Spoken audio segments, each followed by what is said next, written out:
അമ്മൂമ്മയുടെ വാതിലിൽ മുട്ടി. വീട്ടിലക്കരയുള്ള പല്ലുകൾ വിളക്കം കാട്ടിച്ചിരിച്ച് വടിയും മൂന്നി വളഞ്ഞു കുത്തിയിട്ട് അമ്മൂമ്മ വാതിൽ വന്നു ചോദിച്ചു, എന്താടാ കാലത്ത്? ഞാൻ അമ്മൂമ്മയുടെ നിൽക്കുന്ന സ്ഥലത്തേക്ക് ഒന്ന് കണ്ണു വാങ്ങിച്ചു. എനിക്ക് സന്തോഷമായി. പഞ്ചായത്ത് കുളത്തിൽ താമര നിൽക്കും പോലെ കള്ള നിൽക്കുന്നത് മുട്ടറ്റ വെള്ളത്തില. ഇന്നലെ രാത്രി പെയ്ത മഴയെ ഒറ്റത്തുള്ളി വെള്ളം പുറത്തേക്ക് പോയിട്ടില്ല. അപ്പൊ ഞാൻ LC മെമ്പറായിട്ടുള്ള തോണ്ടിയിട്ട് പറഞ്ഞു, ചോദിക്കണം. അപ്പൊ അവൻ ആവേശത്തിന്, അമ്മൂമ്മേ ഇന്നലെ പെയ്ത മഴയ്ക്ക് ചോർച്ചയുണ്ടോ?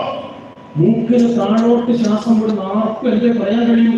ചോർച്ച ഉണ്ട്. കാരണം വെള്ളത്തിലെ അമ്മൂമ്മ നിൽക്കണതേ.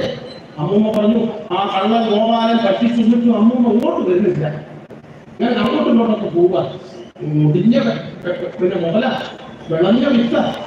ഞങ്ങൾ അവസാനം പറഞ്ഞു, ആഹാ ഗോപാലൻ അങ്ങനെ ചെയ്തോ?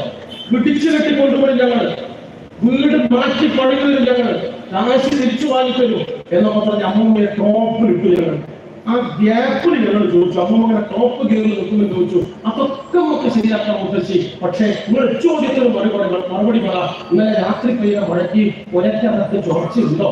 അമ്മൂമ്മ പറഞ്ഞു, ആ കള്ളൻ ഗോപാലൻ ഭാഗ്യ പണത്തിന് പണി പറ്റിച്ച് വിവരദോഷി വൃത്തികെട്ടവൻ എന്നൊക്കെ പറഞ്ഞു അവന്റെ കെട്ടിന്റെ വൃത്തികേടുകൊണ്ട് എന്റെ മക്കളെ ഇന്നലെ 12 മണിക്ക് തോരാതെ പെയ്ത മഴയ്ക്ക് എന്റെ വീടിന്റെ അകത്ത് ചോർച്ചല്ലാണ്ടില്ല.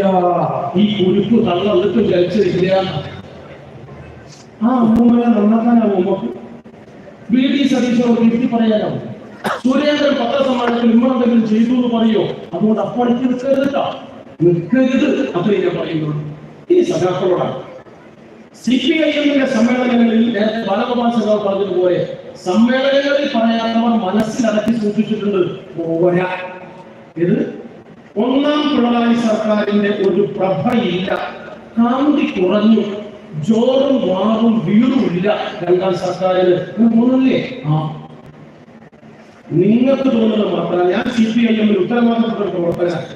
മോശമില്ലാത്തൊരു സ്ഥാനത്തിരിക്കുന്ന ഒരാളാണ്. എനിക്ക് ഇന്നാണ് അർത്ഥത്ത് തോന്നിപ്പോയി.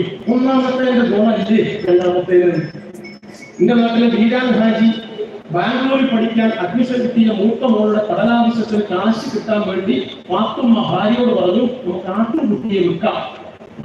മനസ്സോടെ മോളെ പഠനത്തിനല്ലേ. പാത്തുമ്മ സമ്മതിച്ചു. കെട്ടഴിച്ച് ഭർത്താവിന്റെ കയ്യിൽ കൊടുത്തു. വീരാൻകുട്ടി കയറിന്റെ അറ്റത്ത് ആടിനെ കൂട്ടി അങ്ങാടിയിലേക്ക് ചന്തയിലേക്ക് നടന്നു.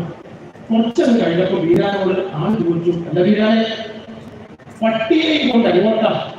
അപ്പൊ വീരാൻ, നിന്റെ വാപ്പയാ പട്ടി, ഇതല്ലടാ ആട്. വീരാനോടൊപ്പ അയച്ചതാണത്. 1 കിലോമീറ്റർ നടക്കണം ചന്തയിലേക്ക്.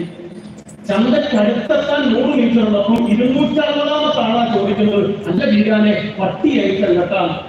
ഉടൻ വീരാൻ എളിയിൽ നിന്ന് മൊബൈൽ ഫോൺ എടുത്ത് പാത്തുമ്മയ്ക്ക് വിളി, അല്ല പാത്തു, നമ്മൾ കെട്ടയച്ചത് പട്ടിയെയാണോ അല്ല ആടിനെയാണോ?